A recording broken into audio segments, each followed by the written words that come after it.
c'est moi qui aura la belle tâche de présenter ce séminaire aujourd'hui et d'introduire notre premier panel. Donc, le séminaire d'aujourd'hui est décliné en 3 temps, 3 panels différents. Le premier panel va s'intéresser à délimiter le problème, structurer le problème de l'accessibilité, de l'intelligibilité de l'information par rapport au plumitif. Le deuxième panel va s'intéresser à différentes solutions technologiques qui ont été développées, qui ont été réfléchies dans les dernières années pour rendre le plumitif plus intelligent.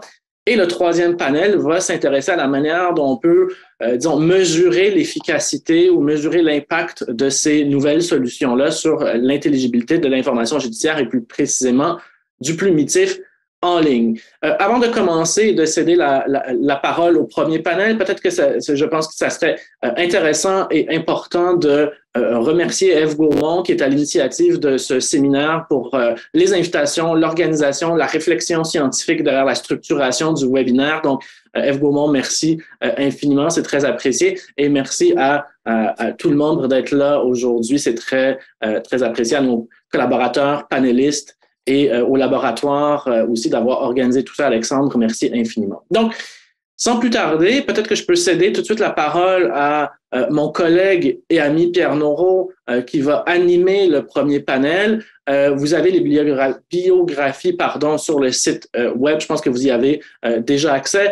Pierre Noreau n'a pas besoin de présentation, mais je vais quand même en faire une très courte. Donc, Pierre Noreau est professeur de droit à la faculté de droit de l'Université Laval. L'Université Laval, on voudrait avec nous, Pierre, désolé, à l'Université de Montréal. Et chercheur en santé. J'aimerais bien être à l'Université Laval. On peut s'arranger.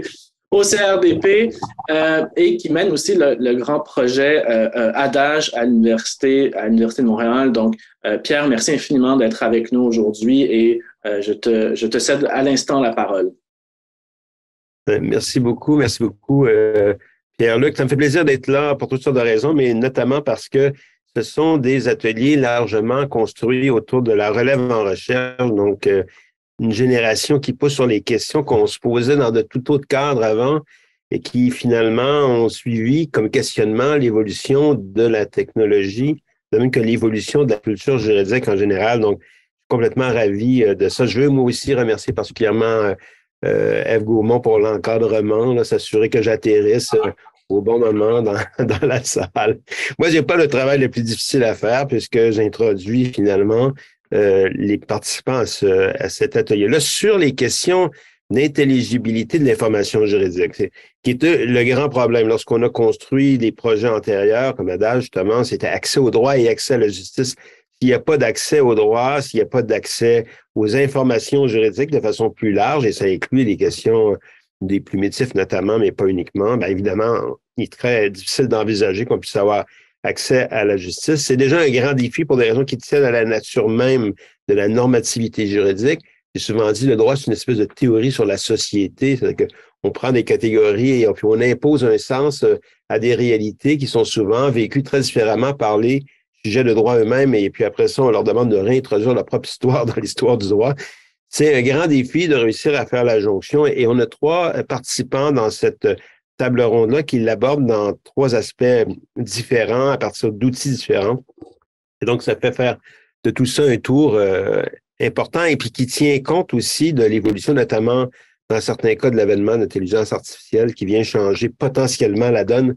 Peut-être pas complètement encore, mais on sait que ça nous prend plus ou moins au bout de la plume et que bientôt, ce sera une réalité qui va transformer notre rapport, en fait, pas seulement à l'information, et peut-être un peu au monde aussi. Alors, écoutez, on a 3 participants, Alexandra Parada, Nicolas Leblanc, et puis Ève Gaumont, celle que je remercie tantôt.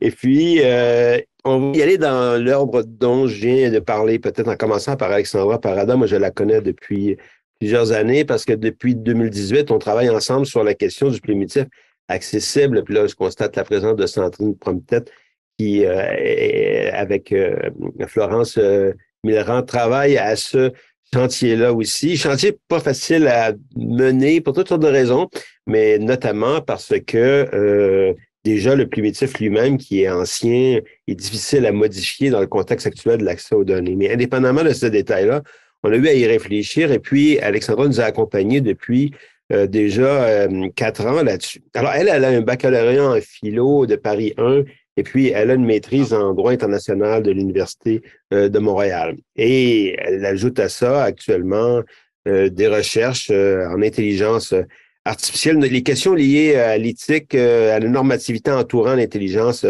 artificielle à l'Université du Québec à Montréal. C'est des sujets, comme je dis, qui sont souvent un peu ésotériques quand on regarde ça de l'extérieur, là, mais je suis étonné, je dois le dire, de la façon dont on travaille ça actuellement. Là. C'est qu'au départ, ces grands questionnements-là sur l'intelligence artificielle étaient larges. Maintenant, ça devient un peu plus concret.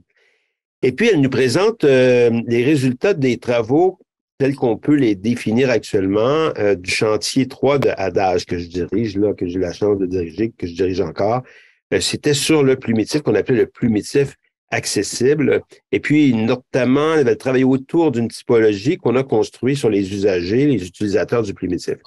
Et par la suite, c'est intéressant parce que Ève, par la suite, mais après Nicolas, parlera peut-être d'une proposition qui vient élargir cette typologie-là. Donc, on est vraiment dans le cœur de la vie intellectuelle, c'est-à-dire où on propose des choses et on se répond les uns les autres. On essaie juste de mieux comprendre le monde dans lequel on vit. Alors voilà, j'ai assez parlé, suivant de ça, une très vieille habitude, et puis comme le temps est compté. Alors, Alexandra, si tu veux peut-être présenter où on en est, puis cette typologie, puis on en discutera par la suite, peut-être dans la foulée des interventions de Nicolas et puis d'Ève par la suite.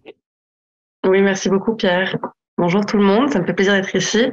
Merci, Pierre, pour cette introduction. Donc, tu as à peu près tout dit, c'est ça que j'avais prévu de faire, présenter donc ce qu'on a fait sur ce chantier 3 d'Adage qui porte donc sur le plumitif. Je me concentre quand même sur comment on a identifié puis un peu classé les différentes natures des obstacles qui peuvent être rencontrés quand on va aller consulter le plumitif. C'est ça, je vais mentionner aussi la typologie dont tu as parlé, puis ça, je laisserai Ève aussi en parler un peu après. Donc c'est ça, est-ce que je peux prendre le partage d'écran?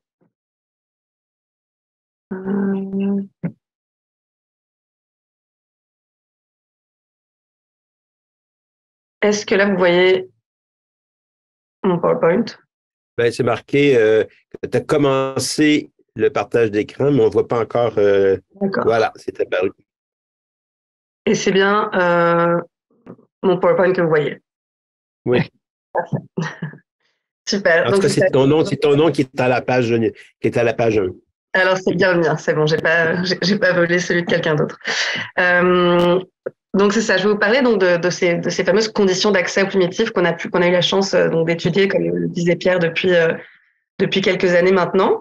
Notre chantier a pas mal évolué, puis je pourrais mentionner aussi à la fin, je l'ai pas vraiment mis là dans ces quelques slides, comment notre projet évoluait, mais ça évolue de manière aussi très intéressante, qui est justement liée à cette question de l'intelligibilité des plumitifs, du rôle des technologies dans cette possibilité de rendre tout ça plus accessible. Mais donc, je vais vraiment me concentrer sur un peu la première très grosse phase de notre projet qui a permis vraiment de bien comprendre ces différents obstacles-là. Donc, pour une rapide mise en contexte qui a été aussi déjà faite par Pierre tout à l'heure, donc c'est ça, comme Pierre l'a mentionné, c'est le chantier 3 qui fait partie donc du projet Accès au droit à la justice, donc qui est dirigé par le professeur Pierre Noro.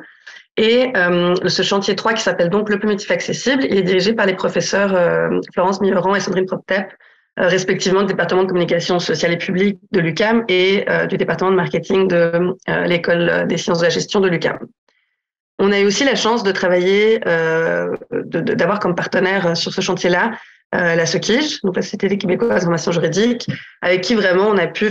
Moi, j'ai rejoint le projet un peu en cours de route, mais je sais qu'ils ont vraiment participé à justement aux différentes étapes et puis aussi dès le départ justement à la réflexion autour de quelles questions à se poser, qu'est-ce qu'on voudrait voir, qu'est-ce qu'on voudrait faire. Donc, on a eu pas mal de chance de travailler avec eux puisque comme vous le savez sûrement, c'est eux qui distribuent en ligne,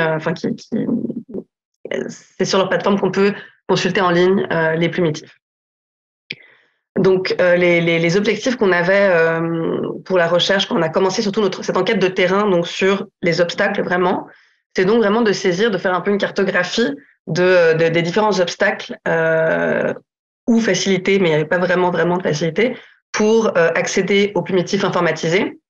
Donc, on voulait vraiment identifier les différents obstacles et aussi comprendre l'usage qui est fait du plumitif, qui voulait aller consulter le plumitif, pourquoi, dans quel contexte, et les systèmes de consultation, qui utilisaient quel système, parce que ça, je l'ai pas forcément mentionné, mais sûrement que la plupart d'entre vous le savent, qu'il y a ces deux possibilités pour consulter le plumitif. Donc, on peut soit se rendre au palais de justice et utiliser leurs ordinateurs qui sont là-bas, qui sont pas très pratiques, je leur mentionne après, et consulter, donc faire une recherche de plumitif là et le consulter sur place, ou alors utiliser la plateforme donc de la Soquige, mais ça demande un abonnement.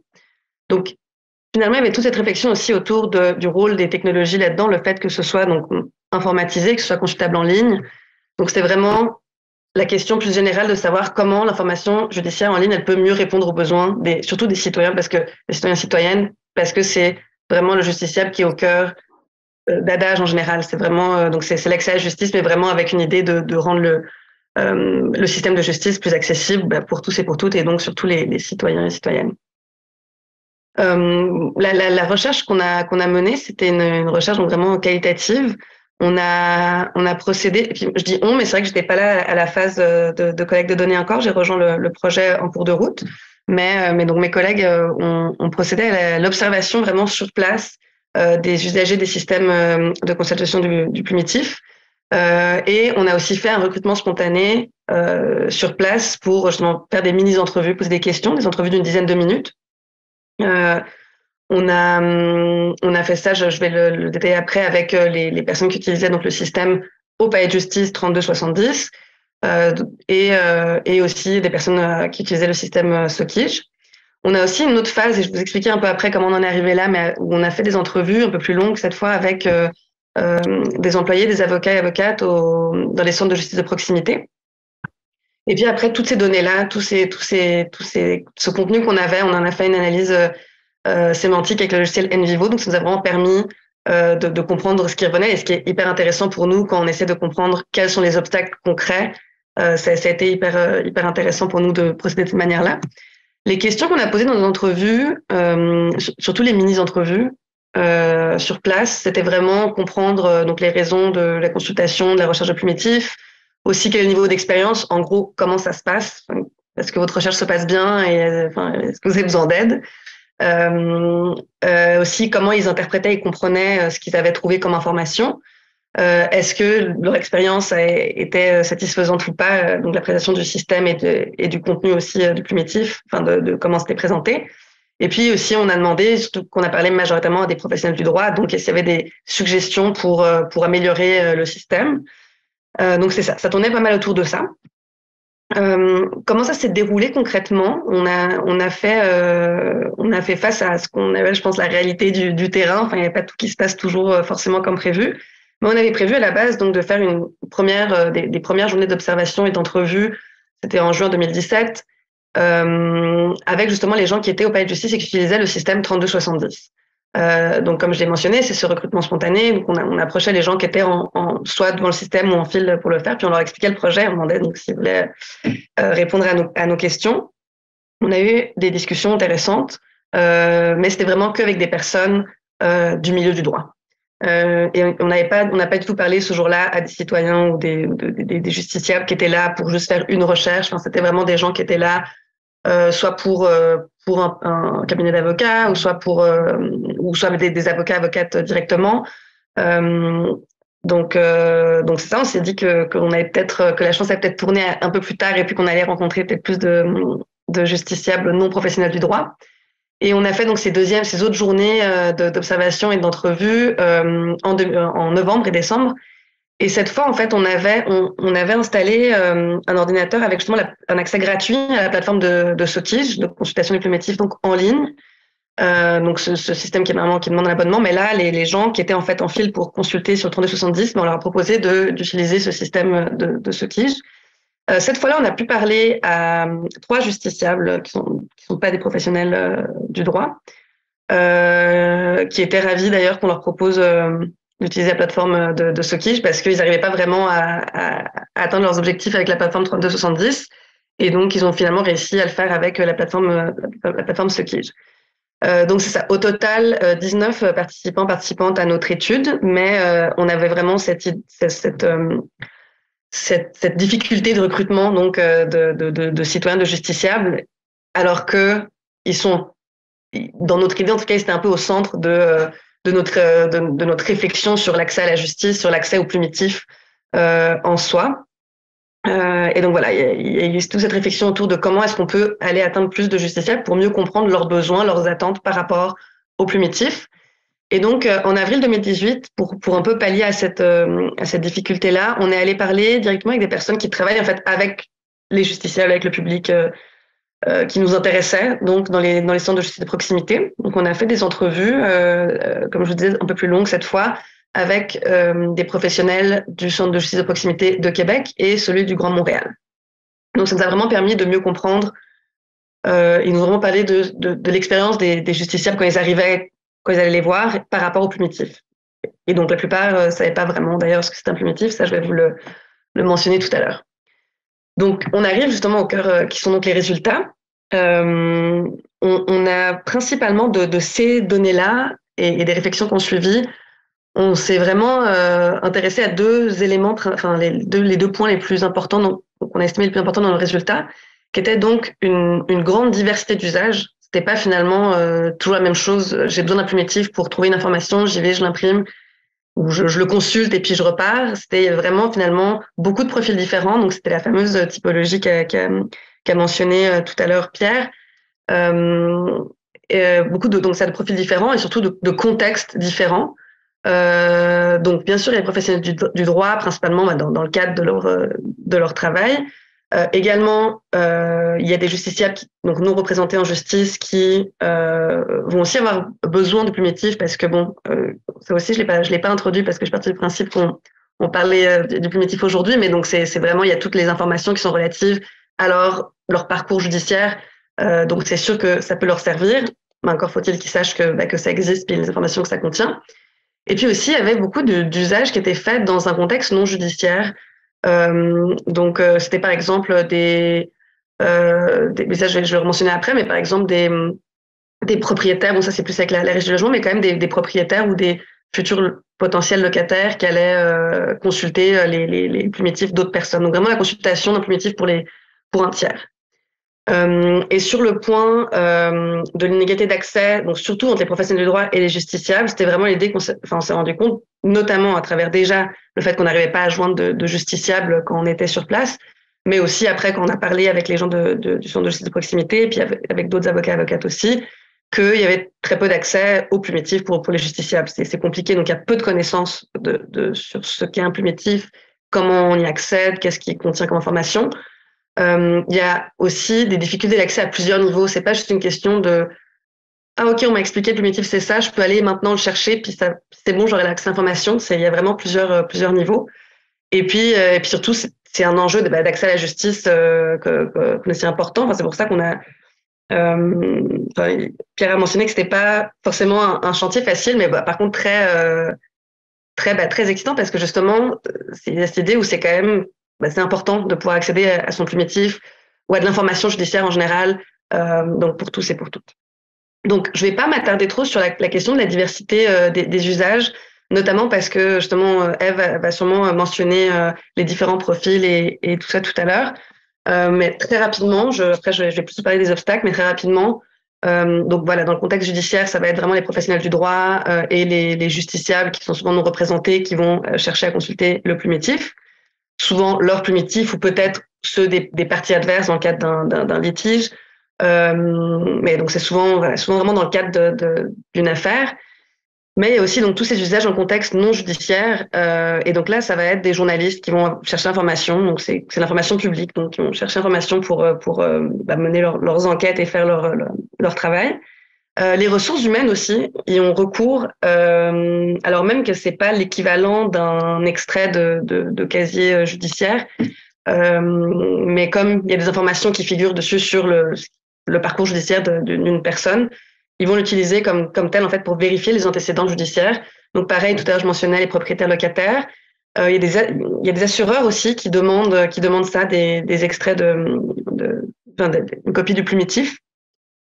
Et puis aussi des contextes complètement autres. On avait parlé avec quelqu'un, je pense, d'un centre de justice de proximité, qui nous a expliqué que c'était vraiment quelqu'un qui voulait consulter le plumitif du nouvelle petite amie de leur fille, quelque chose comme ça. Donc c'est vraiment pour mener des enquêtes même très très privées. Mais finalement, la question ce qui était intéressant pour nous quand on a étudié tout ça, bon voilà, c'est de comprendre la réalité de qui l'utilisait, mais c'est surtout se poser la question quelle est l'intention en fait finalement quand on se dit on veut que les primitifs soient plus accessibles, mais pour qui? Est-ce que justement on veut que ce soit plus accessible pour ces gens-là qui vont finalement faire une enquête privée pour vérifier l'antécédent judiciaire d'une tierce personne, ou est-ce qu'on veut que ce soit vraiment plus dans le contexte judiciaire? Enfin, c'est des questions qui sont intéressantes.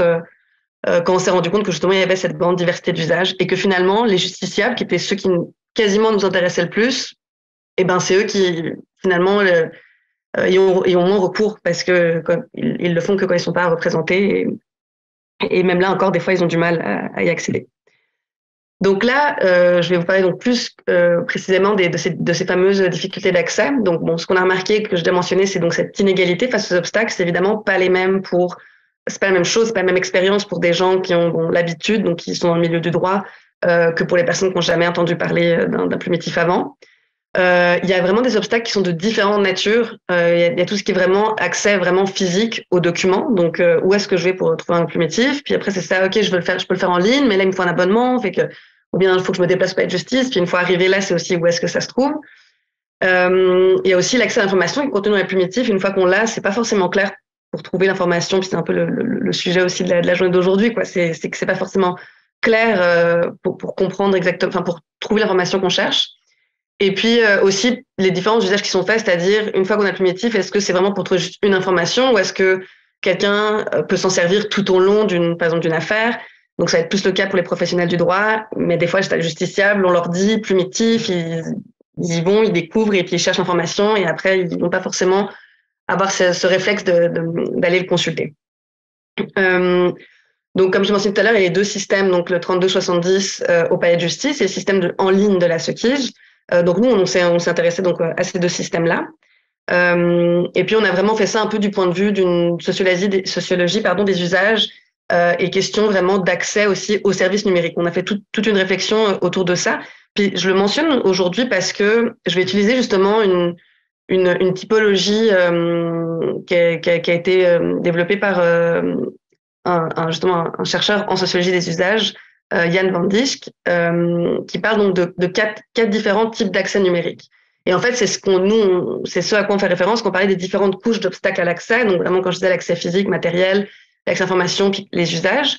Jan van Dijk va mentionner aussi un autre type d'accès qui est comme au-dessus de tout ça, un peu le point zéro, c'est l'accès lié à la motivation. Donc vraiment la question de savoir pourquoi est-ce qu'on veut accéder à un service numérique et dans notre cas au plumitif. Donc sur ce point-là de l'accès lié à la motivation, c'est vraiment la question de savoir donc les attitudes et les raisons pour lesquelles un individu il va chercher à utiliser ou non des technologies numériques pour accéder à un service. Donc dans notre cas du plumitif, c'est pourquoi recourir à l'un ou l'autre système de consultation du plumitif. Donc évidemment que c'est pas la même chose pour les professionnels du droit que pour les justiciables. Donc vraiment dans les professionnels du droit, c'est vraiment dans le contexte de leur travail. Et ils ont souvent justement dans ce contexte-là accès à un matériel informatique qui fonctionne et même un abonnement SOCIJ. Donc là j'ai pris deux extraits d'entrevues avec des avocats et avocates. Donc ils nous mentionnent pourquoi ils utilisent le plumitif, comment. Donc je pense que la plupart d'entre vous êtes familiers avec ça, mais ces deux extraits, je pense qu'ils expliquent bien comment c'est utilisé dans le cadre de leur travail. Donc, il y en a une qui nous dit que c'est pour connaître une prochaine date dans un dossier où elle est impliquée, c'est pour voir les différentes étapes qui ont lieu ou pour après coup essayer de revoir les différentes dates qu'il y a eu au dossier. Ou aussi, là c'était un avocat qui expliquait que quand il prenait aussi un dossier en cours ou quand il rencontrait quelqu'un, ça lui donne une idée de où est-ce qu'on est rendu avec ce dossier-là. Donc c'est vraiment cette idée de se guider. Pour les justiciables, ils vont aussi souvent avoir recours dans le cadre d'une procédure judiciaire, mais comme je mentionnais, c'est pas forcément intuitif. Tout ce qui relève de la non-motivation utilisée, en fait, la raison pour laquelle ils n'utilisent pas, c'est souvent qu'ils ne connaissent pas le plumitif, comme je l'ai aussi déjà mentionné. Et il y a aussi le contexte où les plumitifs sont demandés par un tiers, comme je l'ai également mentionné tout à l'heure. Donc, ça peut être un assureur, un employeur qui demande ça. Donc, c'est là que les gens vont dire, bah, on m'a demandé ça. Puis j'ai mis là un extrait d'une entrevue avec une professionnelle dans un centre de justice de proximité, bah, que j'ai trouvé intéressante parce que justement, elle explique que même les gens ne connaissent pas vraiment le mot. Donc, ce qu'elle me dit, c'est, on voit que les gens, quand ils viennent au centre, c'est un peu comme ça qu'ils le disent. Il faut que je vienne chercher cette-ci. Puis, ils ont de la misère à dire le mot. Certains vont dire le punitif, le primitif, il y a toutes sortes de termes. Donc, c'est vraiment parce qu'ils se font demander de l'extérieur et puis que ça vient pas dans le fond, c'est pas eux qui cherchent l'information. Par rapport à l'accès lié au matériel, donc évidemment là c'est quand on veut utiliser la plateforme de Soqij, bah, il faut qu'on ait un ordinateur, une connexion internet et aussi cet abonnement qui est payant. Donc c'est quand même un enjeu. Puis ça, j'ai des extraits où on en parle tout à l'heure un peu. Et puis par rapport au système 3270 au palais de justice, là c'est aussi un minimum de ressources financières, de ressources logistiques et temporelles parce qu'il faut pouvoir se déplacer au palais de justice, il faut même une fois qu'on y est, c'est pas facile. Il y a les contrôles de sécurité, il y a trouvé les bornes, les fameuses bornes 3270. Il n'y a pas toujours d'informations pour savoir vraiment vers où on se dirige. Donc c'est vraiment un accès, une question des obstacles physiques à l'accès au plumitif. Et puis c'est ça sur le point du fait que ce soit payant. Il y a des avocats qui nous ont mentionné qu'ils estimaient que c'était vraiment une barrière assez importante, le fait que ce soit payant en ligne. Donc ça, il faut payer pour avoir accès. Je pense qu'on ne devrait pas parce qu'il y a des clients qui aimeraient, par exemple ceux qui se représentent tout seuls, qui ont peu de connaissances du système de justice, qui aimeraient le consulter, mais s'ils peuvent pas, bah, ils peuvent pas avoir accès donc à ces informations-là. Enfin oui, ils peuvent se rendre au palais de justice, mais comme je l'ai mentionné, c'est aussi compliqué. Donc il y a un peu cette idée qu'il n'y a pas forcément pour le moment de système encore idéal du point de vue vraiment matériel. Un autre extrait ici, c'est qui explique que quand il informe un justiciable que c'est payant, mais qu'on peut justement se rendre au palais de justice, ben justement que c'est vraiment un obstacle physique à accéder aux documents. Par rapport aux capacités, il y a toutes ces questions que ça relève en fait de la littératie numérique pas mal. Donc c'est vraiment justement est-ce que ces personnes vont être capables de naviguer sur le système, que ce soit Soqij ou 3270, mais comme je vais le mentionner là, c'est beaucoup plus facile sur le système de la Soqij. Donc évidemment que dans un contexte professionnel, on s'attend à ce qu'il y ait une forme un minimum de littératie numérique, en plus de juste l'habitude du métier, donc on sait en quoi ça consiste, on sait comment ça fonctionne, donc voilà, on sait utiliser. Mais c'est vraiment la question, surtout pour les justiciables, des capacités à utiliser ces plateformes de consultation, à trouver le plumitif et surtout l'information qui est cherchée. Donc, comme je le souligne ici, il y a des différences vraiment importantes entre le système 3270 et la plateforme en ligne de Soqij. Et je l'avais aussi mentionné tout à l'heure quand je parlais des justiciables qu'on a rencontrés au palais de justice. C'était des personnes qui n'arrivaient pas à trouver ce qu'ils cherchaient sur le système 3270. Et en quelques minutes, quand on leur a donné accès à la plateforme de Soqij, ils ont trouvé l'information qu'ils cherchaient. Puisqu'on parle de quelques minutes, Alexandra, tranquillement, faudrait qu'on arrive à la conclusion que tout le monde ait à peu près le même temps et qu'on puisse faire avoir 10 minutes à la fin peut-être pour pouvoir échanger avec les autres participants. Alors, je t'invite à voir comment tu fais adhérer. J'arrive. Donc, le système 3270, c'est les problèmes qui ont été mentionnés, c'est vraiment le manque de convivialité, d'ergonomie, l'affichage des résultats aussi qui n'était pas clair. Et donc, comme je disais, les citoyens qui ont du mal à l'utiliser, mais aussi même les professionnels du droit. Donc, je vous mets ici si vous voulez prendre le temps pour accélérer un petit peu, je ne vais pas forcément les lire, mais c'est vraiment même des professionnels du droit qui disent que c'est difficile même pour eux. Donc, c'est un peu archaïque, c'est pas intuitif, c'est pas du tout user-friendly. Donc, ça, c'est les termes qui sont utilisés. Et surtout, ils ont pas mal souligné le fait que, là, en l'occurrence, le profane qui veut aller au plumitif, qui connaît rien, il va rien comprendre. Aussi que parfois les gens demandent de l'aide, mais souvent ils n'ont pas forcément le temps, donc ils se rendent compte que les justiciables ont vraiment de la difficulté avec ce système et eux-mêmes ont ces difficultés-là. Et pour le dernier niveau de ces obstacles et cet accès-là, c'est vraiment tout ce qui est lié aux usages. Donc ça, c'est toutes les questions des capacités à s'approprier les services et démarches numériques pour pouvoir les utiliser de manière signifiante. Donc c'est vraiment la capacité aussi à envisager les services numériques dans leur ensemble pour avoir toujours recours, pas justement juste la fois où on nous le demande, mais vraiment se dire, quand je cherche cette information, je sais où la chercher, je vais aller fouiller là-dedans. Donc c'est vraiment aussi, pour nous, en tant que chercheurs, c'était aussi considérer la construction sociale de l'usage qui est fait, donc pour mieux comprendre justement les différentes attentes et les besoins. Donc c'est vraiment la question de savoir utiliser les différentes informations qu'il y a dans un primitif. Et j'ai noté aussi ici qu'on avait quand même à nouveau remarqué cette grande disparité entre les professionnels du droit et les justiciables. On nous explique ici que les gens, souvent, ils comprennent pas ce que c'est. Quand on dit les gens, ils parlaient plutôt donc des justiciables. Et là, je vous mets aussi un petit peu les deux extraits qui expliquent, en fait, c'est des professionnels du droit qui expliquent que pour eux, c'est pas fait pour les justiciables. Donc, c'est vraiment pas fait pour des gens qui travaillent. C'est fait pour des gens qui travaillent en justice. Donc, ça, si tu connais pas, tu comprends pas. J'ai noté ici que il y a toute une partie qui est notée, qui est liée, au format des primitifs aussi. Donc, le fait qu'il y ait des abréviations, qu'il y ait des termes techniques, mais aussi le fait que ce soit pas homogène, ce soit pas la même chose d'un primitif à l'autre. Donc, c'est sûr que ça invite pas forcément à retenir comment interpréter un primitif. Et puis, en interprétation, justement, il y a cet enjeu donc de l'interprétation aussi, parce que justement, si les choses ne sont pas présentées pareil d'un primitif à l'autre, il y a quand même des chances que quelque chose soit mal interprété. Et là, ce que nous disait un avocat du centre de justice de proximité, c'est que si la personne le comprend mal, ça peut causer des préjudices aux justiciables. Donc, c'est un peu dangereux de ce qu'il disait, c'est que c'est un peu dangereux de l'utiliser aussi dans le contexte non judiciaire et de l'interpréter tout seul pour ces raisons-là. Donc voilà, j'arrive à la fin. J'avais juste noté quelques petits points de discussion que je me dis qu'on va sûrement aborder tout à l'heure ensemble et puis aussi dans les autres présentations. Donc cette disparité entre les professionnels du droit et les justiciables, donc que je mentionne depuis le début parce que c'était quelque chose qui nous a sauté aux yeux dans cette enquête de terrain.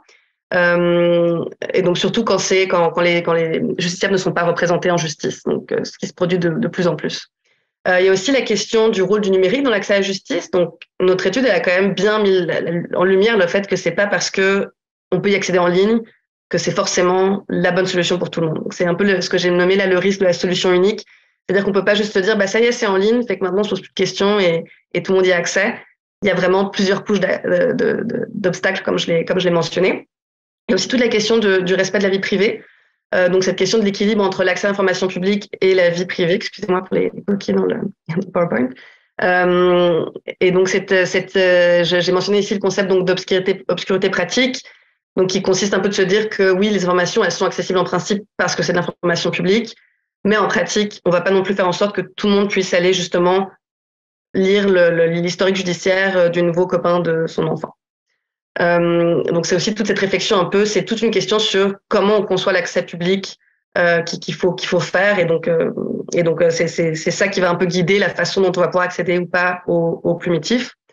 Et donc cette question aussi de savoir le primitif, donc à nouveau pour qui et pourquoi, qu'est-ce qu'on veut en faire quand on réfléchit à ok on veut le rendre plus accessible, mais c'est ça, pour qui? Vu qu'on a vu qu'il y avait une typologie, qu'il y avait plusieurs personnes qui s'en servaient dans différents contextes et donc, ça, on va pas forcément prévoir des solutions de la même manière pour tout le monde. Et pour finir, c'est aussi la question évidemment de la littératie juridique. Donc c'est aussi pouvoir donner plus d'informations aux justiciables, tout simplement sur, par exemple, ce qu'est un primitif. Ce que la Sequiche, quand même, fait bien. Elle s'adresse beaucoup directement à son public, les justiciables. Mais c'est sûr que ça reste quand même difficile pour les gens de comprendre de quoi il s'agit. Donc voilà, j'ai terminé. Désolée, j'ai un peu traîné sur la fin, mais voilà, ça fait le tour un peu des obstacles qu'on a mis en avant dans cette étude-là. Merci beaucoup, Alexandra. C'était très explicite. Ça met bien la table, en tout cas, du problème de la communication de l'information juridique, dans ce cas-là, de l'information judiciaire. Et ce que je propose, c'est qu'on passe la parole successivement aux deux autres participants, puis qu'on garde à la fin le temps pour la discussion sur l'ensemble des présentations qui vont être faites. Et puis, ça nous amène vers Nicolas Leblin. J'aime bien son profil, lui, parce qu'il est d'abord travailleur social, donc c'est un type qui a une préoccupation particulière sur ces questions, qui sont les questions de la réalité humaine, je dirais, des citoyens. C'est pas toujours à ça qu'on pense comme juriste, d'ailleurs, comme praticien, on devient presque insensible parfois à la réalité très concrète de la vie des sujets de droit.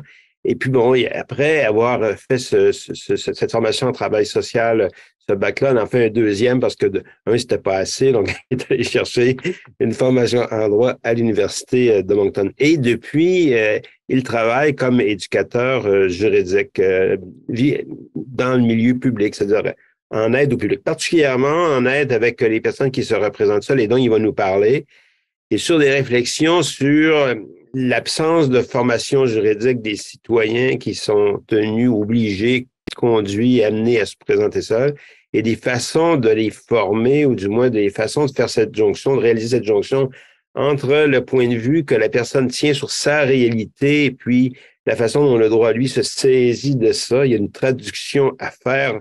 Et cette traduction-là, c'est très largement les juristes qui ont l'obligation, au fond, de la faire. C'est les juristes qui doivent apprendre à faire ça. Et que ce soit sous forme d'intervention, d'information en ligne téléphonique, le clavardage, que ce soit sous forme documentaire. Et c'est de ça dont on va parler, le grand défi, en fait, du droit, comme, je dirais, on a souvent dit, le droit, c'est un acte de communication. Hein? Donc, le problème, c'est qu'il faut qu'il puisse être reçu par ceux à qui il est destiné, qui peuvent normalement s'en servir pour eux-mêmes et pour leurs conditions juridiques. Alors, Nicolas, merci d'être là. Puis, je te donne la parole pour une vingtaine de minutes, là, puis on essaie de gérer le temps à travers ça. Parfait. Ben, un gros merci et merci pour cette belle introduction. Je vais juste, c'est ça, spécifier un peu. Moi, je suis ici en Nouvelle-Écosse, alors je travaille avec une association qu'on appelle ici la Legal Information Society of Nova Scotia. C'est essentiellement la même chose que par chez vous, du moins, c'est Éducalois, je crois, au Québec et en Ontario, vous avez l'éducation juridique communautaire de l'Ontario et le réseau ontarien d'éducation juridique. Il y en a multiples d'autres. C'est que, évidemment, pour nous, on est les seuls dans une petite province à faire ce travail de vraiment aider les gens, à les informer autant que possible en tant qu'organisme de bienfaisance. Mais c'est clair qu'au Québec et en Ontario, vous allez avoir plusieurs qui œuvrent dans ce domaine. Chez nous, c'est ça, on fait partie de l'Association canadienne d'éducation et d'information juridique. Donc, sur le plan national, c'est comme ça qu'on se siège. Là, vraiment, notre mission en tant qu'association, c'est d'essayer d'aider quelqu'un à se prendre en charge, de donner les outils nécessaires de pouvoir se représenter dans leur propre cause. Évidemment, il y a un côté à la cour. Souvent, en tant que juriste, on va apprendre et en tant qu'avocat, on va souvent se fier plus à les procédures à la cour et comment on doit intenter une poursuite, etc. Mais évidemment, on interagit avec le système juridique à tous les jours. À chaque fois qu'on rentre au magasin puis on achète quelque chose, chaque fois qu'on appelle quelqu'un à venir faire du travail chez nous, c'est un contrat et que ça peut mener à des troubles qui va peut-être mener avec un problème en petite créance. Mais quand on rentre au Walmart, on est vraiment pensé à aller à la cour pour aller se défendre. Donc, vraiment, c'est cette question-là de prévention qu'on fixe aussi parmi notre mission, c'est essayer de prévenir les problèmes juridiques en informant les gens autant que possible, parce que ça pourrait justement mener à un malentendu ou quelque chose pourrait mener à une procédure devant la cour. La façon qu'on le fait chez nous, c'est qu'on a une ligne de téléphone. La façon que je le fais un peu allusion, c'est un genre de hotline ou un peu comme Télésoin ou quelque chose. Les gens nous appellent et ils vont nous parler. Malheureusement, contrairement à Télésoin ou d'autres services, par exemple, si c'est moi qui est au téléphone, je suis la seule personne au téléphone. Si je parle avec la personne pendant une demi-heure, n'importe qui essaie de nous rejoindre ne sera pas en mesure et parfois ça va les frustrer. Alors, mais ça, c'est toujours faute de ressources, essayer de rejoindre autant de personnes que possible. Mais ça, la ligne téléphonique, c'est vraiment comme ça que on dessert le public parce que c'est toujours cette façon-là que dans une région rurale ou métropole, les gens vont pouvoir nous téléphoner. On a agrandi un peu le service avec un service courriel pour que les gens puissent nous envoyer un message, puis aussi le clavardage, que ça c'est un peu plus aléatoire, c'est un peu nouveau. On n'a pas vraiment mis un horaire fixe encore parce que c'est un peu difficile à implémenter, mais justement, les gens puissent nous aller sur notre site web et nous poser des questions en direct. Et s'il y a quelqu'un au bout de la ligne, ben on sera heureux de répondre à leurs questions. Mais évidemment, ces questions-là de littératie numérique ou juste pouvoir avoir accès à un ordinateur. J'avais été donner une présentation la semaine passée dans une région rurale en Nouvelle-Écosse sur les testaments de succession et j'avais demandé à des gens qui étaient plus âgés, c'est vrai, s'ils veulent m'envoyer leur courriel ou me donner leur courriel, je serais heureux de les envoyer ma présentation. Mais la moitié ont dit j'ai pas de courriel, qui m'a un peu surpris, mais c'est juste la réalité de nos jours. Alors c'est vraiment pour ça que pour moi le téléphone c'est très important. Aussi nos publications, on a notre site web bien sûr pour essayer d'informer les gens, mais on a une publication encore écrite, publiée qu'on essaye d'envoyer partout dans la province, qui est plutôt ciblée vers les personnes plus âgées sur les droits de succession successorale. Alors ça, c'est un peu le travail, ça fait un peu le tour de moi en tant que mon travail de tous les jours. Mais comme je l'ai mentionné, notre but, c'est d'essayer d'outiller les personnes, les gens du public. Je ne comprends pas exactement pourquoi. Moi, je vais dire un peu mon but dans le système d'éducation, ça serait d'avoir un cours de droit et je ne vais pas dire comment on élue nos députés ou qu'on s'en va à la Chambre ou le Parlement ou autre. C'est sûr que ça, c'est des questions de citoyenneté, ça fait du sens, mais je n'arrive pas nécessairement à comprendre en tant que parent pourquoi on n'a pas un cours obligatoire sur le droit de tous les jours, parce que malheureusement, les gens, ils vont s'informer d'autres sources. Alors, il y a plusieurs idées fausses qui vont s'accumuler.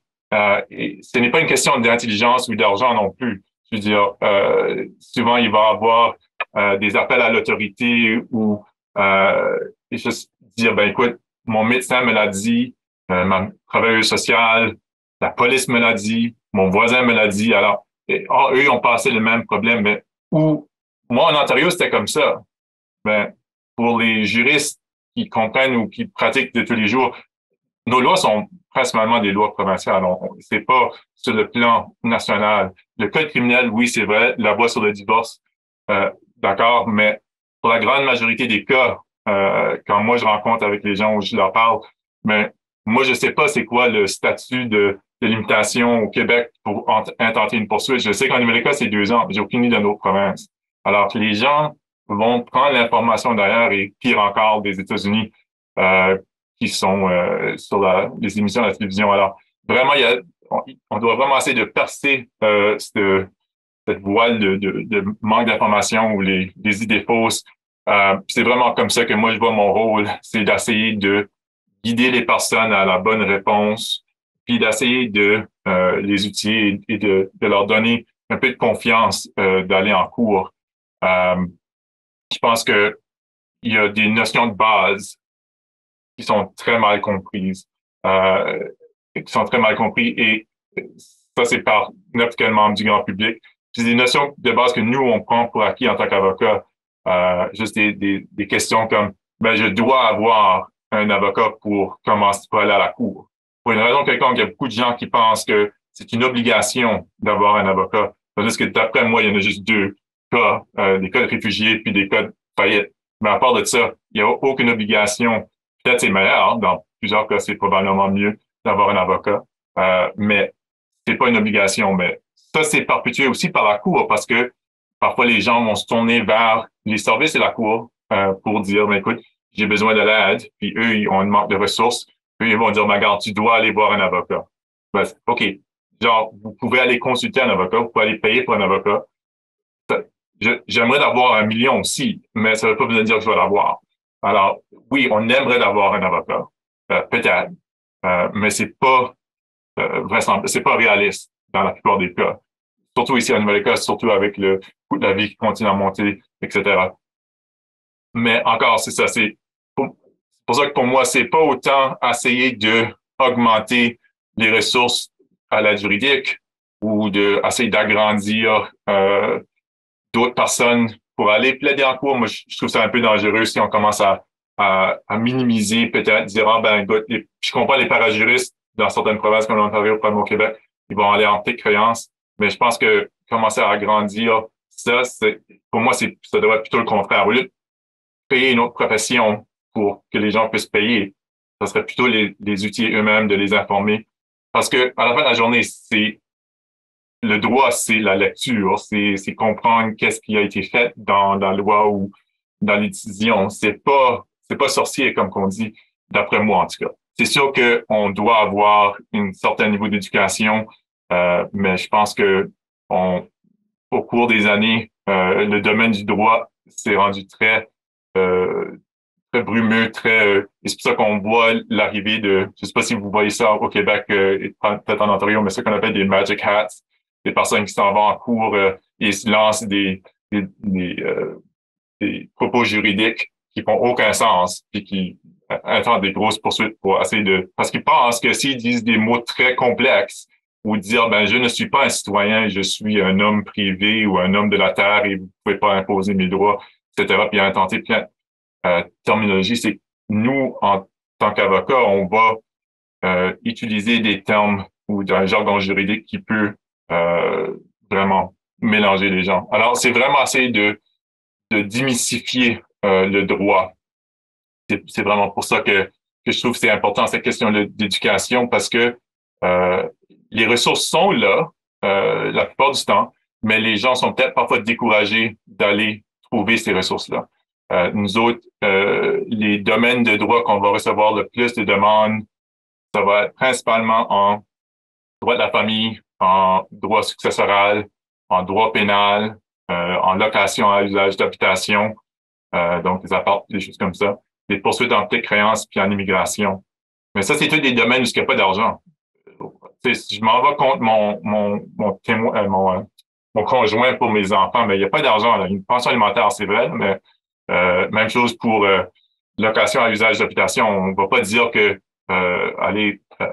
un problème avec notre propriétaire ou peu importe, ça va mener à gros argent. Alors, il n'y a pas d'argent pour payer pour les avocats de toute façon.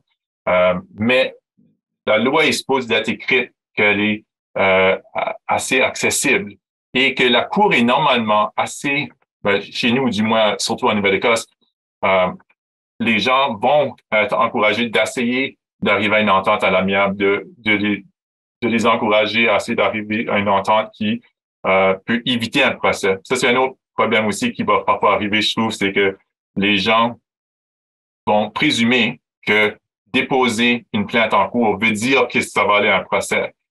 En droit de la famille, c'est pas le cas. Il va y avoir plusieurs mesures pour essayer, extrajudiciaires pour essayer de décourager les gens. Mais on sait seulement ça si on la passe à travers le système. La même chose avec le droit successoral. Il y a tellement de gens qui vont m'appeler pour dire, mais écoute, je veux pas que mes enfants aient besoin d'aller à la cour de succession. Alors, y a-t-il quelque chose que je peux faire? Parce que chez nous, ici en Nouvelle-Écosse, si on a de la terre, si on a un titre de propriété, on doit aller à la cour de succession. On ne peut pas, le testament n'est pas suffisant si la personne décède avec un titre de propriété en son nom, ils doivent aller à la cour de succession. Alors là, ils commencent à dire, OK, ben, je vais transférer, je vais l'ajouter. Mais à la cour de succession, c'est pas ça compliqué. On ne va même pas devant le juge la plupart du temps, on va juste devant le registraire. Donc ça, c'est juste des questions que les gens peuvent très facilement se trouver eux-mêmes devant la cour et bien se représenter avec une certaine facilité parce que eux ils connaissent leur situation. Ça, c'est l'autre chose aussi, c'est que l'avocat, oui, puis en tant que praticien en droit de la famille, quand je pratiquais en droit de la famille, je connaissais pas autant de la situation que la personne. Alors parfois, peut-être que ça serait mieux si le parent puisse vraiment plaider pour eux-mêmes ou vraiment commencer à expliquer les faits et que la situation, en tout cas, qu'eux, ils la prennent en main, puis ils se sentent comme s'ils peuvent bien se défendre. Je pense que c'est vraiment ça. C'est que pour moi, les gens, c'est correct si on dit, ah, ben écoute, les gens savent pas que la charte ne s'applique seulement au gouvernement. Avec COVID, c'était toujours, à tous les jours, presque, les gens appelaient et disaient, ben, tu sais, la charte, le Canadian Tire, ils m'ont empêché de rentrer, puis ça, c'est contre mes droits, la charte. Mais non, la charte ne s'applique pas, mais les gens ne savent pas ça. Ça, c'est correct, c'est cute, c'est pas la fin du monde. Mais le problème, c'est quand ça devient une situation où il y a une personne qui est dans une situation abusive, puis elle appelle et dit, ben, je ne peux pas quitter mon époux parce que si je quitte, je vais tout perdre. Parce que je vais abandonner, c'est de ma faute, puis je vais plus avoir accès à la maison. Les enfants seront plus là parce que j'ai abandonné la famille. Mais ça, c'est pas du tout le vrai. C'est pas du tout le cas. Mais c'est pour une raison quelconque, les gens vont croire ça et que cette personne-là va se trouver dans une situation beaucoup plus vulnérable qu'il devrait l'être. Puis ils vont tourner Nicolas, j'ai de bonnes nouvelles pour toi. Il reste encore 5 minutes. Ah, OK, parfait. OK. Merci. Donc, c'est cette question-là de dire que les gens, parfois, ils vont se tourner vers d'autres personnes, mais c'est là où ça devient un peu flou parce que même les personnes qui sont des intermédiaires fiables, on dit trusted intermediary en anglais, mais des personnes que, c'est quelqu'un qui travaille à une maison d'hébergement pour femmes ou des choses comme ça, ben eux non plus, ils vont pas savoir. Ils m'ont dit, ben je sais pas. Puis c'est vrai, parce que encore, cette manque d'information, c'est pas une question de mais si t'es devenu travailleuse sociale et que tu connais tout au de la loi. Même la police, je veux dire, la police va pas très bien savoir qu'est-ce qui se passe en droit de la famille. Alors, en tout cas, c'est pour dire que cette manque de connaissances-là, c'est vraiment quelque chose que les gens vont se trouver dans une situation vulnérable. C'est comment essayer de leur éduquer autant que possible. Je vais changer un peu en anglais parce que je comprends qu'il y a des gens qui sont plutôt en anglais. Alors, je vais essayer de changer. Puis, en Nouvelle-Écosse, on a certaines choses. Alors, avec le 5 minutes ou le 4 minutes, je vais parler plutôt en anglais. Trois maintenant. Quoi ça? Trois minutes. 3 minutes, perfect. So, in Nova Scotia, and I'll just show something real quick, it's just to say that even our judicial system, I'll see if I can do this quickly, will encourage people to misunderstand the law. So this is a template form that we have in Nova Scotia where there's an order and parents or anyone is encouraged to use this as a template form to deal with parenting issues. But this is a standard and it's a mandatory clause where basically it says all constables and peace officers are to do all such acts as may be necessary to enforce the terms of this order. Well, this is a parenting order. So what they're basically saying is, well, police officers and peace officers can, take the law and enforce that order. Well, what does that usually mean for most people is, then that means the police is going to come in and take my child. No, they're not. They're never going to do that. Not unless, and even when child protection gets involved, it's not the police, it's the child protection worker. So even the law, the way it's written, is confusing. So the idea is that, and that may be permitted because essentially judges want to make sure that people believe that police may actually enforce this order, but they're not going to. But it is confusing to people, and they get really frustrated when they call the police and say, why aren't, I don't have my child this Christmas and the police is refusing to go get them. I have a court order. But it's making them understand what that court order actually does. It's a civil court order. It doesn't bind the police, it doesn't bind many people. So it doesn't mean just because you have a court order that the police are necessarily going to act on it.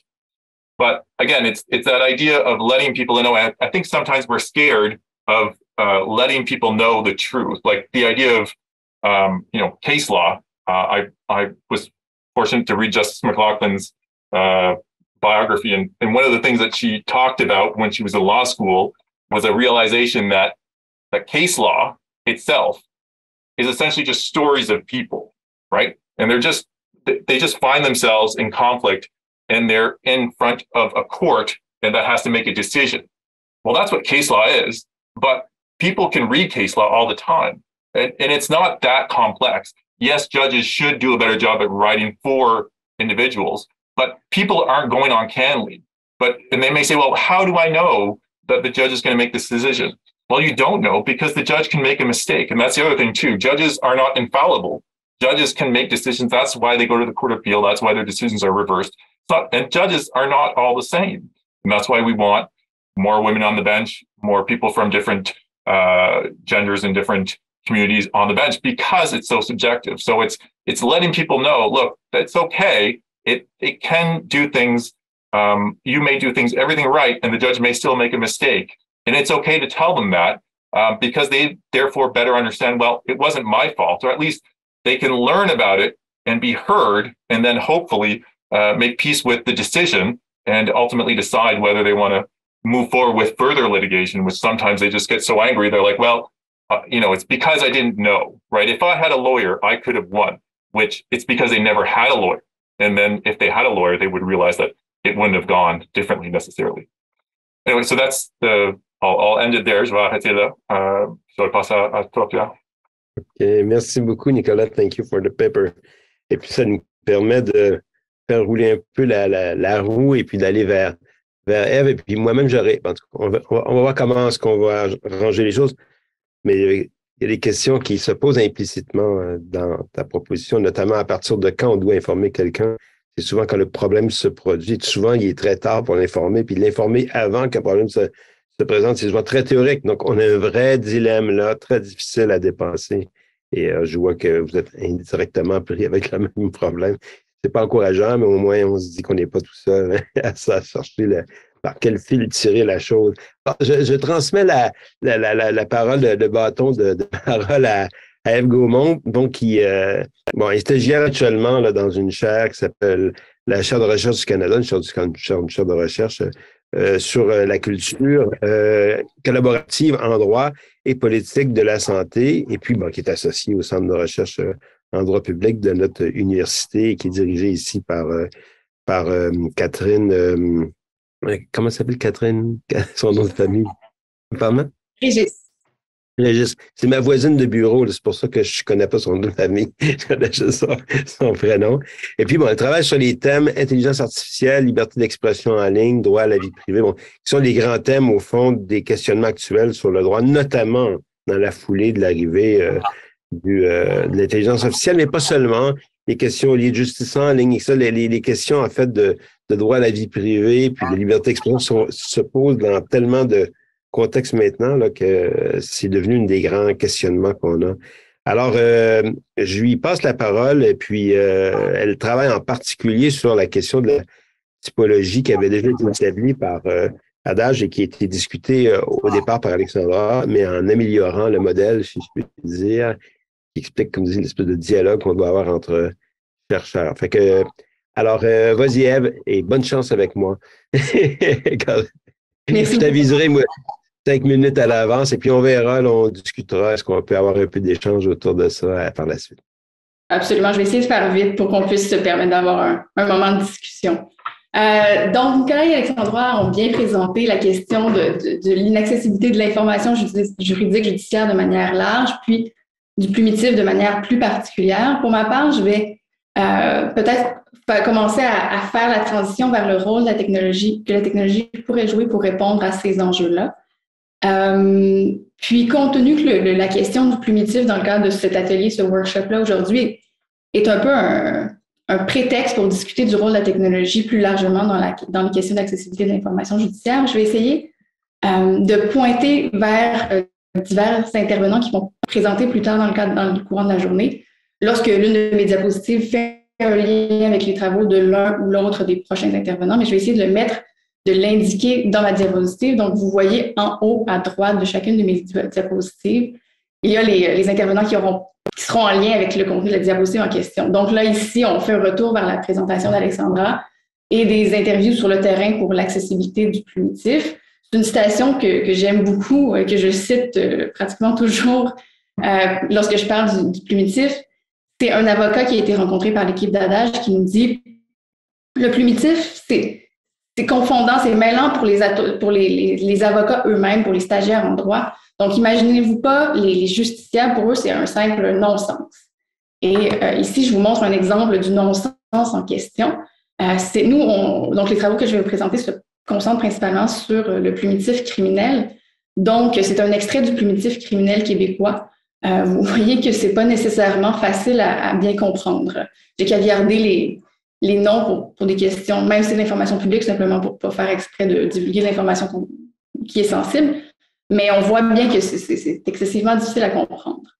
À la lumière de ce constat-là des travaux de l'équipe d'Adage, avec Nicolas Garneau, on a posé l'hypothèse de se dire que peut-être que les nouvelles technologies, plus particulièrement l'intelligence artificielle, et je dis Nicolas Garneau, il y a David Beauchemin, Pierre-Luc Désiel aussi, on était une bonne équipe là, mais pour travailler là-dessus. Donc, l'intelligence artificielle pourrait être une piste de solution porteuse pour accroître la clarté du primitif. Il y a Sockige aussi qui a été, puis je sais qu'il y a plusieurs intervenants de Sockige qui sont dans l'assistance, qui nous a soutenus dans ce projet-là et que c'est très, très apprécié. Donc, l'utilisation de l'intelligence artificielle pour rendre le primitif criminel québécois plus facile à comprendre. On a fait un premier tour de roue. On a développé une application web qui ressemblait à ceci. Qui prenait le justiciable ou l'utilisateur du primitif pouvait se rendre sur le site de la Sockige, copier-coller le contenu du primitif et le coller dans l'application pour obtenir une traduction en phrases complètes. Donc, plutôt que d'avoir simplement des abréviations, on générait des phrases. Et c'était fait par un système d'intelligence artificielle à base de règles, qui est un système d'intelligence artificielle qui date quand même, c'est pas à la fine pointe de la technologie, mais qui proposait des résultats quand même intéressants. Vous constaterez quand même, somme toute, que c'est peut-être pas le summum de la convivialité.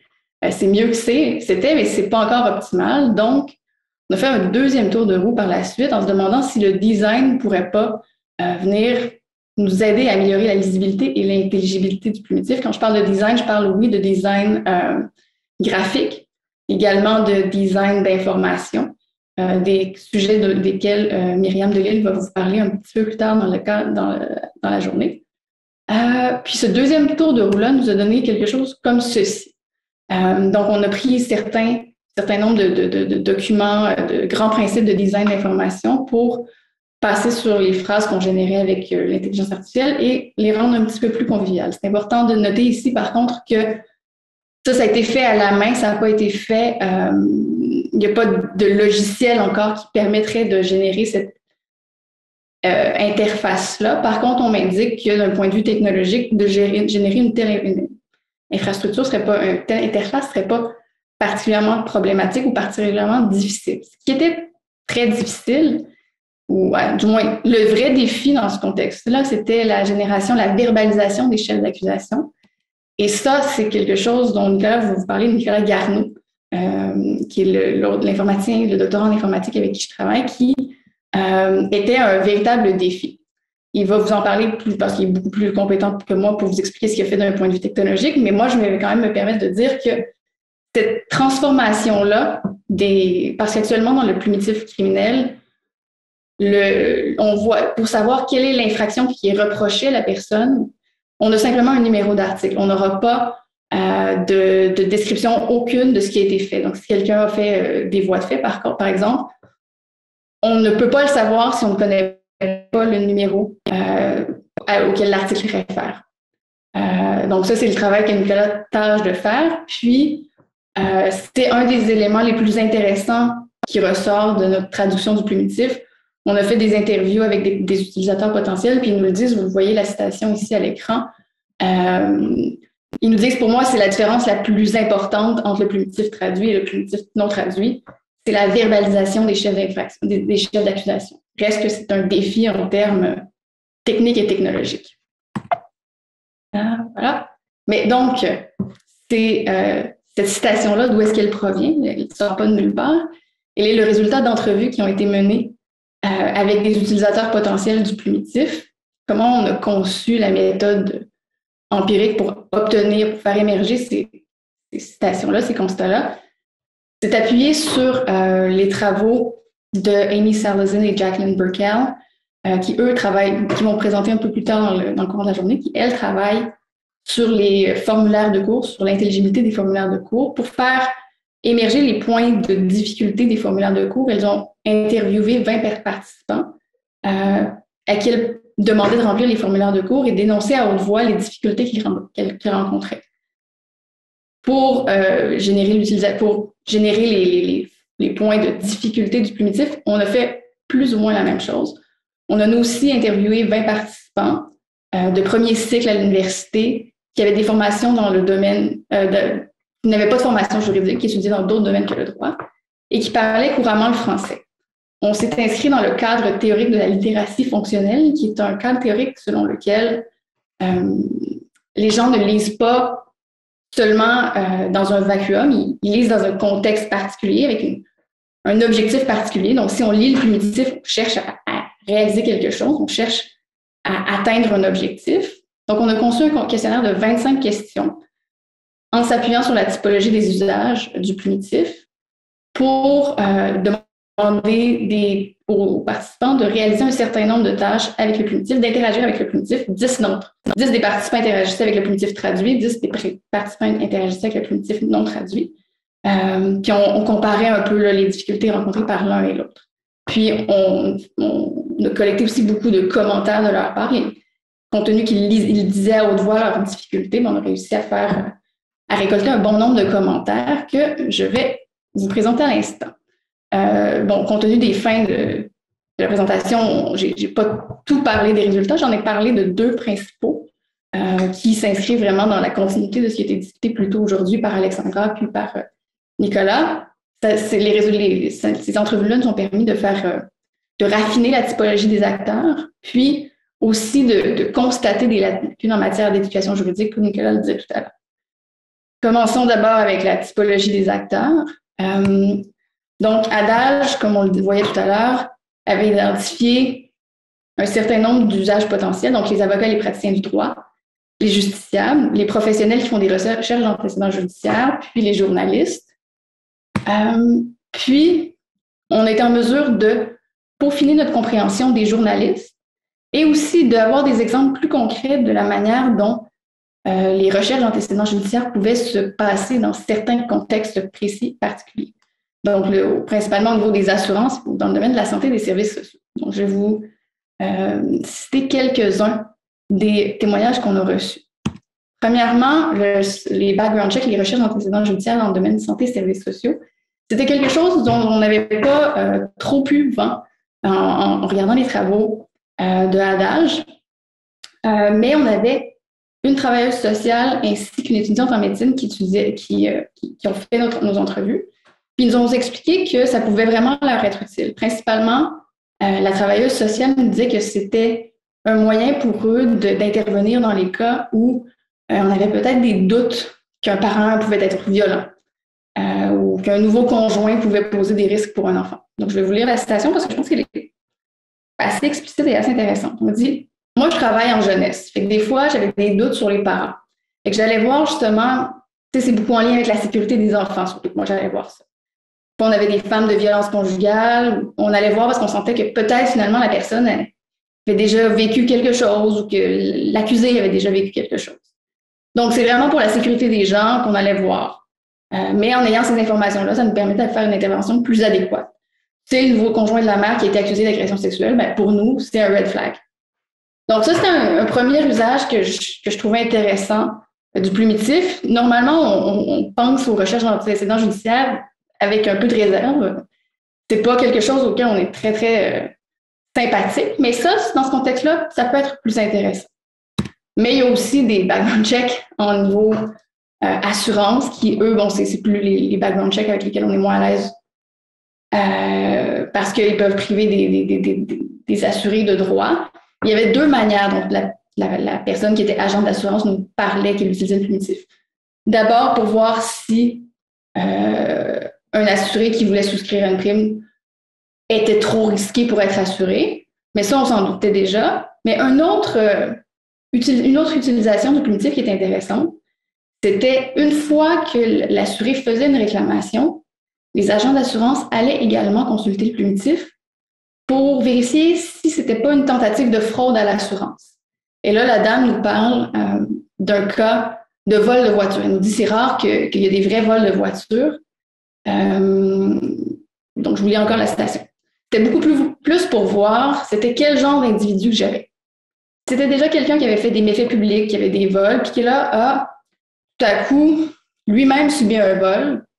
On peut imaginer que le gars en connaît un peu sur le milieu interlope, sur cet environnement-là. Tandis que si la personne est super clean, elle n'a aucun vol dans sa vie, il n'y a rien dans le dossier de réclamation qui nous porte à avoir un doute que ça pourrait être frauduleux, Puis là, on va voir dans le plumitif qu'il n'y a rien non plus. La personne a un bon crédit, toutes des choses comme ça. Bien, c'est sûr que on va être beaucoup plus enclin à être sympathique à la cause puis dire d'accord, c'est beau, on va indemniser la personne. Donc, ça, c'est deux raffinages de la typologie des acteurs qui ont émergé de nos entrevues. L'autre raffinage, bon, c'est les étudiants en journalisme. On avait 2 étudiants en journalisme qui ont été interviewés, puis qui nous ont dit également que ça pouvait être un outil très intéressant pour eux. Puis d'ailleurs, à ce qui je fais la promotion du plumitif comme outil pour les journalistes. Puis ils nous ont expliqué un petit peu qu'est-ce qu'ils feraient avec le plumitif. Ils nous ont dit, ça nous permettrait d'avoir le background des personnes. Et ça, pas nécessairement dans une affaire judiciaire, juste si on veut faire un profil, un portrait de quelqu'un. Ou sinon, ça peut nous permettre aussi de suivre une cause qu'on couvre. Donc, voilà pour la typologie des acteurs. J'ai presque fini. J'espère que je vais nous laisser un petit peu de temps pour discuter. L'autre chose qui ont émergé de nos entrevues, ce sont des lacunes en matière d'éducation juridique. Donc, comme Nicolas parlait tout à l'heure, on constate qu'il y a un certain nombre de connaissances structurantes que les étudiants ne possédaient pas. Et on parle d'étudiants qui étaient à l'université, qui avaient des bacs. Reste que, donc comme Nicolas le disait tout à l'heure, c'est pas une question d'éducation, c'est une question que le système d'éducation au Québec ou en Nouvelle-Écosse ne nous apprend pas, si on ne fait pas des études spécialisées en droit, ces concepts-là. Je vais vous présenter 3 lacunes, 3 types de connaissances que je considère être relativement structurantes, qui semblent être difficiles, qui semblaient mal maîtrisées par les étudiants. Et là, je vous donne toujours un seul exemple, mais ce sont des exemples qui revenaient fréquemment. Donc, je ne prenais pas des cas, des données aberrantes. J'ai pris 3 exemples qui étaient partagés par, je ne dirais pas la majorité, mais un très grand nombre de participants. Le premier, c'était une confusion entre la personne qui plaide, la personne qui dépose une plainte et la personne qui enregistre un plaidoyer de culpabilité ou de non-culpabilité. Donc, on cherchait à savoir, dans le plumitif, il y a l'abréviation PLA, P-L-A, qui est la personne, donc le policier le plus souvent, qui dépose la plainte au directeur des poursuites criminelles et pénales. Et moi, je leur demandais à savoir, cette personne-là a fait quoi concrètement? C'est quoi son rôle? Et là, on a une personne qui nous dit, toutes dans la même respiration ou presque, la personne qui plaide, la personne qui a porté plainte, la personne qui plaide, c'est pas nécessairement celui qui a porté plainte, dans le sens que des fois, il y a d'autres personnes qui peuvent plaider, mais qui sont dans le dossier indirectement, mais c'est pas nécessairement la personne qui a porté plainte, qui est comme on dit ça au féminin, le plaidoyer, la plaidoyère.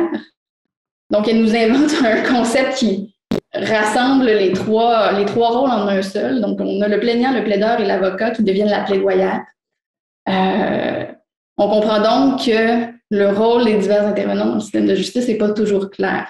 Il y a beaucoup de gens aussi qui considéraient que PLA, la personne qui déposait la plainte, ça devait être la victime. Alors qu'on sait que la victime, surtout en matière d'agression sexuelle, n'apparaîtra pas, le nom de la victime n'apparaîtra pas au plumitif. Deuxième exemple, et là, ça revient un peu à ce que Nicolas disait tout à l'heure. Je vais faire un lien. Mais donc, une confusion entre le code civil et le code criminel. On leur demandait à quel endroit est-ce qu'on cherche à... si on veut savoir le numéro d'article, on veut en savoir un petit peu plus, on cherche à avoir un peu plus de détails sur ce que ça veut dire, à quel endroit vous allez. Et là, on obtenait toutes sortes de réponses. Il y a des gens qui nous disaient, j'imagine qu'il y a des listes de lois, il doit y avoir des livres, mais même ceux, puis il y avait des gens qui savaient bien, qui connaissaient l'existence du code criminel, mais même ceux qui connaissaient l'existence du code criminel demeuraient quand même une certaine confusion. Donc, une citation ici. Sur Internet, j'écrirais code criminel Canada, quelque chose comme ça, ou code civil, en fait, je ne sais pas, dans le fond, est-ce qu'il y a une différence entre les deux? Dans tous les cas, je ferai une petite recherche Google, puis je suis sûre que Google aurait toutes ses réponses. Si vous voulez mon avis, je ne suis pas certaine que Google aurait toutes ses réponses. Même, j'ai fait l'exercice moi-même, puis on cherchait à savoir c'était quoi l'infraction associée à l'article 122 du Code criminel, qui est un abus de confiance d'un fonctionnaire public. Et lorsqu'on cherche abus de confiance, on arrive à une disposition française, on arrive sur un site de la République française. Donc, comme Nicolas le disait tout à l'heure, Google ne connaît pas très bien les juridictions, il ne connaît pas bien les frontières nécessairement, puis il pourrait nous donner accès à de l'information juridique d'une autre juridiction qui ne s'appliquerait pas dans notre propre contexte. Et mon avant-dernière diapositive, au niveau des condamnations et des peines aussi, il y a beaucoup de confusion. Là, la question elle était franchement difficile à répondre. Là, c'était, je demandais d'expliquer qu'est-ce que ça voulait dire la règle, un arrêt de procédure en vertu de la règle interdisant les condamnations multiples, qui est une règle qui découle de l'arrêt Kienapel de la Cour suprême du Canada, selon lequel, par exemple, si on est accusé de 2 chefs d'accusation qui portent sur le même geste, par exemple, si j'abandonne un animal, puis que ça découle, ça correspond aussi aux critères de cruauté animale. Si je suis reconnu coupable de cruauté animale, je ne peux pas être également reconnu coupable d'abandon d'animal puisque c'est le même geste. Donc, j'en conviens, là, c'est un concept difficile à bien comprendre et assez méconnu. Reste que lorsqu'on demande à quelqu'un d'expliquer qu'est-ce qu'il comprend lorsqu'il voit le terme arrêt de procédure en vertu de la règle interdisant les condamnations multiples, on voit aussi une confusion entre les concepts entre être condamné, avoir une peine, est-ce que les peines sont cumulatives, est-ce que les peines sont concurrentes? Je voulais la citation. Je pense qu'on peut être condamné une seule fois pour un geste. Comme les peines ne s'additionnent pas, mais comme exploitation sexuelle, quand bien qu'on l'aurait fait près de 1 ou auprès de 10 personnes, ça ne va pas changer.